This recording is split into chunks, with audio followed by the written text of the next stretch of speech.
You think you are just tired. You think the bags under your eyes are just a cosmetic problem. You think your lack of focus is just laziness. You are wrong. You are suffering from a condition neurobiologists call social jet lag. It means you are living in a time zone that does not exist. You wake up at 7 a.m. for work, but you stay up until 2 a.m. scrolling. Your biological clock is in New York, but your lifestyle is in London. And your body is tearing itself apart, trying to bridge the gap. If you are watching this, it is December. You are about to enter a new year. You have goals. You want to change your life. But you cannot build a skyscraper on a swamp. If you do not fix your sleep in the next 30 days, your resolutions for 2026 are already dead. You cannot discipline a brain that is fighting for survival. Today, we are going to look at the mechanics of sleep, not the cozy advice, but the hard biology. We are going to look at why your brain is currently full of toxic waste and how to flush it out before January 1st. Most people think sleep is passive. They think it's just the body turning off. That is a myth. Sleep is an active, aggressive cleaning cycle. In 2012, researchers discovered something called the glymphatic system. It is your brain's sewage infrastructure. When you enter deep sleep, something incredible happens physically inside your skull. Your brain cells shrink by 60%. This creates space between the neurons, allowing cerebrospinal fluid to rush in and wash through the tissue. It is literally a power wash for your mind. What is it washing away? A metabolic waste product called beta-amyloid. This is a toxin. It is a sticky plaque that builds up every hour you are awake. If you don't sleep, that plaque stays there. It accumulates, and over time, high levels of beta-amyloid are directly linked to Alzheimer's and severe cognitive decline. So when you say, "I'll sleep when I'm dead," what you are actually saying is, "I am choosing to leave the trash inside my house." You aren't tired. You are toxic. You are trying to operate high-level software on hardware that hasn't been cleaned in years. This is the kind of reality check we do on this channel. If you want to understand why you do what you do and how to fix it, make sure you subscribe and turn on notifications. And if you are watching this at 2 a.m. right now, hit the like button. It helps the algorithm find other night owls who need to hear this. Now, let's talk about why you can't control your emotions when you're tired. Sleep deprivation does something very specific to your personality.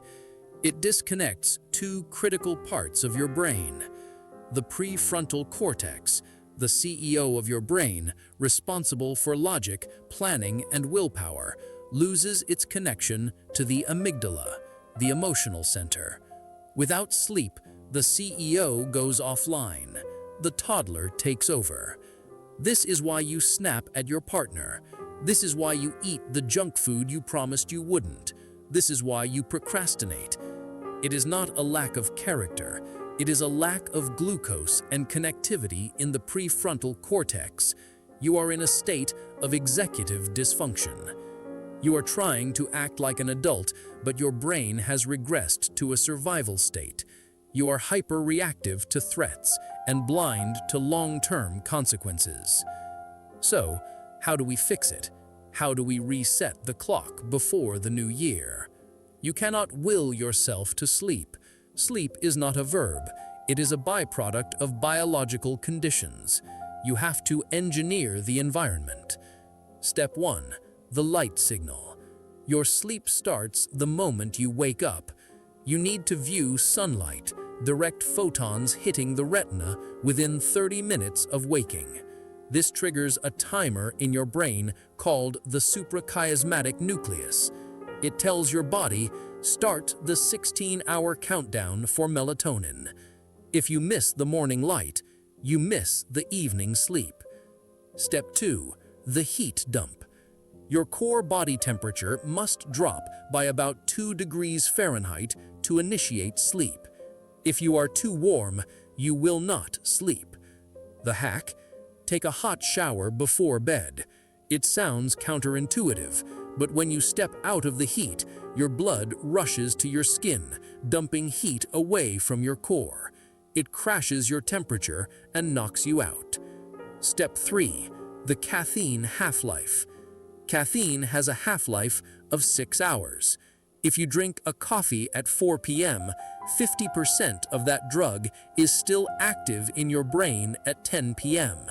It blocks adenosine, the molecule that makes you feel sleepy. You might fall asleep, but you won't get deep sleep. You won't run the cleaning cycle. Stop at noon. The first week is the hardest. Your biology will rebel against the new schedule. When the resistance kicks in, do not rely on motivation. Rely on mechanics. Here are 4 advanced gray matter hacks to trigger immediate sleep. Hack 1. Paradoxical intention. If you are staring at the ceiling, angry that you are awake, you are suffering from sleep performance anxiety. You are treating sleep like a job, and you are failing at it. To fix this, use paradoxical intention. Lie in bed, keep your eyes open in the dark, and tell yourself, I am not allowed to sleep. I must stay awake as long as possible. By removing the pressure to sleep, you deactivate the fight or flight response. Your brain gets bored of the rebellion, and you pass out. Hack 2. The cognitive shuffle. Your brain cannot sleep while it is logic looping. It's stuck in sense-making mode. It needs to enter a state of fragmentation or a nonsense mode. You can force this with the cognitive shuffle. Pick a random word like brick. Visualize a bear, then a rose, then an igloo, then a cloud, then a kite. Do not build a story. Just visualize random, unconnected objects. This technique is called serial diverse imagining. It mimics the fragmented thoughts that occur during the onset of sleep, tricking the brain into thinking it is already asleep. This scrambles the logic centers of the cortex and signals to the brain that it is safe to go offline. Hack 3.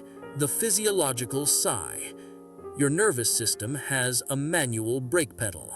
Most people try to calm down by taking a deep breath, but they do it wrong. They focus on the inhale. The inhale creates stress. It speeds up the heart. The exhale creates relaxation. Take 2 sharp inhales through the nose, one big one, followed immediately by a smaller one to top off the lungs. Then, release a long, slow exhale through the mouth. The double inhale pops open the alveoli, allowing you to offload maximum carbon dioxide.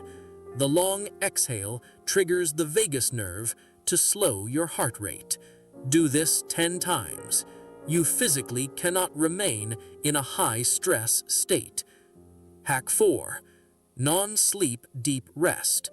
The worst thing you can do when you wake up at 3 a.m. is panic about being awake.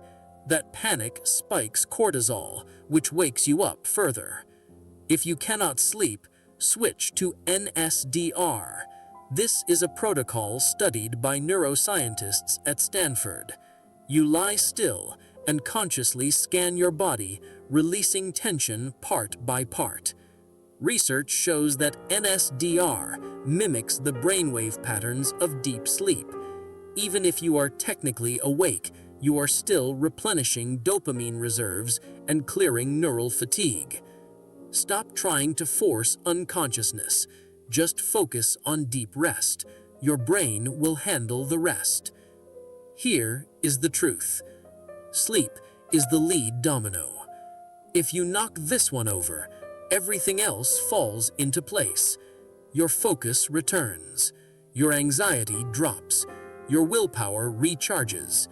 But if you leave this standing, if you continue to neglect it, every other goal you have for 2026 will require 10 times the effort. You have a few weeks left in this year. Use them to fix your rhythm. Tonight, put the phone in the other room. Drop the temperature. Turn off the lights. Give your brain the chance to wash itself clean. You don't need a new strategy. You need a nap. This is your sign. I'll see you in the next one.